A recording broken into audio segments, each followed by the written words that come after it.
টাকা পয়সা ও দামি পোশাকে কখনো মানুষের প্রকৃত পরিচয় কখনোই পাওয়া যায় না।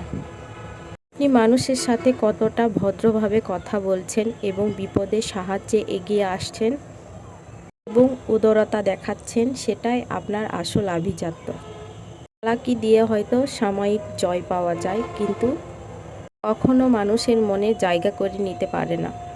মানুষের জীবনের সবচেয়ে গুরুত্বপূর্ণ হলো স্বচ্ছ পরিচয়, সুন্দর ব্যবহার আর একটি ভালো মন। এই তিনটির সমন্বয়ে মানুষ প্রকৃতই ভালো মনের মানুষ হতে পারবে। যে আপনার বিপদে সাহায্য করেছে তাকে কখনোই ভুলে যাবেন না। তার বিপদের দিনেও তার মতো করে ঝাঁপিয়ে পড়বেন। তাকে বিপদ থেকে রক্ষা করতে সর্বোচ্চ চেষ্টা করবেন। এবং কৃতজ্ঞতা শুধু মনে রাখার বিষয় না, তা বাস্তবে প্রমাণ করার বড় বিষয়।